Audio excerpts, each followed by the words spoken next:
एक घने जंगल के बीचों बीच एक छोटी सी चिड़िया रहती थी जिसका नाम था रानो। रानो ने अपनी मेहनत से एक अनोखा घर बनाया था जो फूल गोभी का था। उसने इस घर को बड़ी ही प्यार और देखभाल से सजाया था। एक दिन रानो अपने फूल गोभी के घर में आराम कर रही थी, तभी एक भूखा कौवा वहां आ गया। उसका नाम था कालू। कालू ने जैसे ही रानो का फूल गोभी का घर देखा, उसकी आंखें चमक उठी। वाह, यह तो शानदार है, कालू ने सोचा। अगर मुझे यह फूल गोभी घर मिल जाए तो मैं आराम से इस घर में रहूंगा। रानो, तुम कितनी भाग्यशाली हो जो तुम्हारे पास इतना प्यारा घर है। क्या मुझे भी तुम्हारे घर में रहने की जगह मिलेगी? रानो समझ गई कि कालू का इरादा कुछ ठीक नहीं है, लेकिन वह चालाक थी। उसने कहा, कालू भाई, ये घर तो बहुत छोटा है, लेकिन तुम्हें भूख लगी है, क्यों ना मैं तुम्हें कुछ खाने को दूं? कालू खुश हो गया और बोला, वाह, तुम कितनी अच्छी हो रानो। रानो कुछ फल और कीड़े लेकर आई और कालू को खाने को दिए। कालू ने सब कुछ खा लिया और कहा, अब तो मेरा पेट भर गया, धन्यवाद रानो, अब मैं चलता हूँ। रानो ने मुस्कुराते हुए कहा, कौवा भाई, ध्यान रखना कि जरूरत से ज्यादा लालच कभी अच्छा नहीं होता। कालू ने समझा कि रानो की चालाकी और समझदारी ने उसे एक बड़ी मुसीबत से बचा लिया। उस दिन के बाद से कालू ने कभी भी रानो के फूल गोभी के घर की तरफ नजर नहीं उठाई और रानो अपने प्यारे घर में खुशहाल रहने लगी। समय बीतता गया और रानो और कालू कौवे की दोस्ती गहरी होती गई। जंगल में सब कुछ शांत और खुशनुमा था, लेकिन अचानक एक दिन एक नई मुसीबत आन पड़ी। एक लालची चुड़ैल जंगल में आई।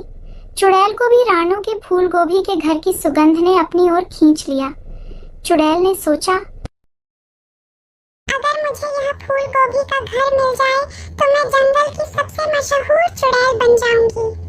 यह कहते ही लालची चुड़ैल ने रानो के घर की ओर बढ़ना शुरू किया। उसने रानो चिड़िया से चालाकी से बात करने का फैसला किया। चुड़ैल ने रानो से कहा, रानो, तुम्हारा घर तो बहुत सुंदर है, क्या मैं इसमें कुछ दिन रह सकती हूँ? मेरे पास रहने की कोई जगह नहीं है। तुम्हारा घर बहुत सुंदर है, कितना अच्छा लगता होगा यहाँ रहने में। ये जगह मुझे बहुत पसंद आई। वैसे भी मुझे नया घर चाहिए थी। रहने के लिए मुझे कुछ दिन यहाँ रहने दो, फिर मैं नया घर ढूंढ लूंगी। रानो ने सोचा कि चुड़ैल का इरादा कुछ ठीक नहीं है। उसने कहा, शंकरी आंटी, यह घर तो बहुत छोटा है और मेरे लिए ही जगह भर है, लेकिन अगर तुम चाहो तो मैं तुम्हारे लिए भी ऐसा ही एक घर बना सकती हूँ। चुड़ैल को यह बात पसंद नहीं आई और उसने अपने दिमाग में एक चाल चली। उसने कहा, अगर तुम मुझे अपना घर नहीं दे सकती तो मैं इसे खुद ही ले लूंगी। यह कहते ही लालची चुड़ैल ने रानो के घर की ओर बढ़ना शुरू किया। रानो ने तुरंत अपने दोस्तों से मदद मांगी। मोंटू, कालू और अन्य सभी जानवर रानो की मदद के लिए दौड़ पड़े। उन्होंने मिलकर लालची चुड़ैल को घेर लिया। कालू कौवे ने कहा, शंकरी, तुम ऐसे कैसे किसी पक्षी का घर कब्जा कर सकती हो? ये बहुत गलत बात है। इस जंगल में हम सब मिलकर रहते हैं। अगर तुम्हें घर चाहिए तो हम तुम्हारी मदद करेंगे, लेकिन लालच और बल से नहीं। लालची चुड़ैल ने सोचा कि वह इतनी आसानी से हार मानने वाली नहीं है, लेकिन जब उसने देखा कि पूरे जंगल के जानवर रानो के साथ खड़े हैं, तो उसने हार मान ली। उसने कहा, ठीक है, मैं तुम्हारे साथ सहयोग करूंगी, मुझे माफ कर दो। अगर हम मिलकर काम करेंगे तो हमें किसी भी मुश्किल का सामना नहीं करना पड़ेगा। जब हम मिलकर काम करते हैं और एक दूसरे की मदद करते हैं तो हम बड़ी से बड़ी मुश्किल का सामना भी आसानी से कर सकते हैं। मेहनत से ही सफलता प्राप्त की जा सकती है। रानो ने लालची चुड़ैल को माफ कर दिया और उसके लिए भी एक फूल गोभी का घर बनाने में मदद की। शंकरी चुड़ैल ने समझा कि मिलजुल कर काम करने से ही सच्ची खुशी और शांति मिलती है। अब जंगल में सब जानवर मिलजुल कर रहते थे। एक घने जंगल में रानो चिड़िया रहती थी। बहुत मेहनती और मददगार थी। जब भी किसी को जरूरत होती, मिलकर मदद करती। एक बार गर्मी का मौसम आने वाला था और चिड़ियों को अपने परिवार के लिए अनाज इकट्ठा करना था। उन्होंने सोचा कि अनाज जमा करेंगी ताकि किसी को कोई कठिनाई न हो। रोज सुबह होते ही सब चिड़ियां उड़कर जंगल के अलग अलग हिस्सों में जाती और अनाज के दाने ढूंढती। फिर शाम को सब वापस अपने घोंसलों में लौटती और अनाज जमा करती। धीरे धीरे उनके पास काफी अनाज जमा हो गया। वहीं दूसरी तरफ कालू कौवा रहता था।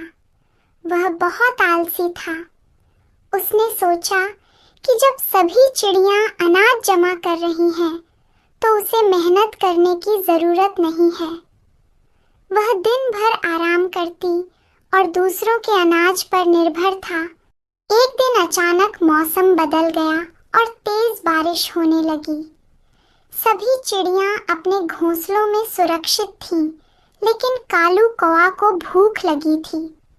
जब उसने दूसरों से अनाज मांगा तो सबने उसे मना कर दिया, क्योंकि उन्होंने सोचा कि यह उसकी आलसी का परिणाम है। कालू कौवा को अपनी गलती का एहसास हुआ। उसने सोचा कि यदि उसने मेहनत की होती और समय रहते अनाज जमा किया होता तो उसे यह दिन नहीं देखना पड़ता। कौवा ने सोचा कि उसे भी आने वाले समय के लिए अनाज इकट्ठा करना चाहिए। एक दिन कौवा ने सुंदरी कौवी को बुलाया और कहा, हमें भी चिड़ियों की तरह मिलजुल कर अनाज इकट्ठा करना चाहिए। अगर हम मिलकर काम करेंगे तो हमें किसी भी मुश्किल का सामना नहीं करना पड़ेगा। हमें दूसरों के अनाज का आसरा नहीं रहेगा और हम कभी भूखे भी नहीं रहेंगे। हमारा ही फायदा होगा।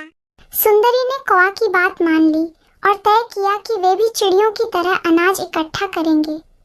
कौवा ने सुझाव दिया कि वे जंगल के अलग अलग हिस्सों में जाएंगे और अनाज के दाने ढूंढेंगे। फिर वे उन दानों को एक जगह जमा करेंगे ताकि अनाज जमा हो कौवा खुद भी अनाज ढूंढने में जुट गया। वह ऊंचे पेड़ों पर जाकर अनाज के दाने खोजता और उन्हें नीचे गिरा देता, जहां से सुंदरी कौवी उन्हें इकट्ठा करती है। धीरे धीरे उन्होंने बहुत सारा अनाज जमा कर लिया और मिलकर उस अनाज को अपने घोंसले में सुरक्षित रखा ताकि बारिश और अन्य कठिनाइयों से बचाया जा सके। कौवा ने देखा कि सब जानवर खुश और संतुष्ट थे। उसने सभी को धन्यवाद दिया और कहा, देखो, हम सब ने मिलकर कितनी आसानी से अनाज इकट्ठा कर लिया। अगर हम इसी तरह एकजुट रहें और एक दूसरे की मदद करते रहें, तो हम किसी भी मुसीबत का सामना कर सकते हैं। जब हम मिलकर काम करते हैं और एक दूसरे की मदद करते हैं, तो हम बड़ी से बड़ी मुश्किल का सामना भी आसानी से कर सकते हैं। मेहनत से ही सफलता प्राप्त की जा सकती है। कौवा और जंगल के अन्य पक्षी अपने अनाज को सुरक्षित घोंसला में रखकर बहुत खुश थे। सबने मिलकर मेहनत की थी और अब उनके पास आने वाले मुश्किल दिनों के लिए पूरा अनाज था।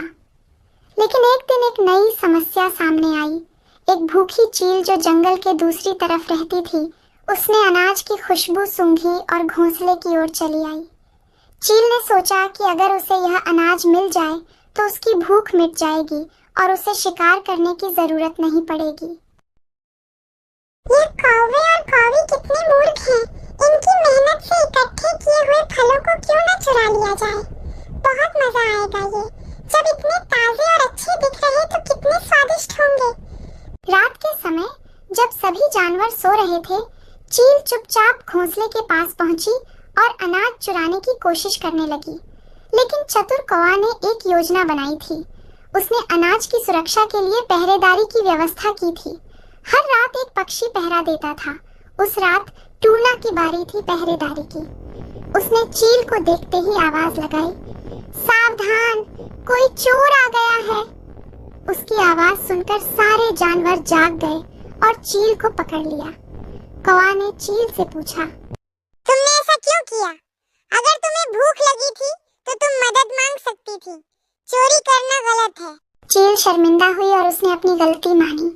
उसने कहा, मुझे माफ कर दो।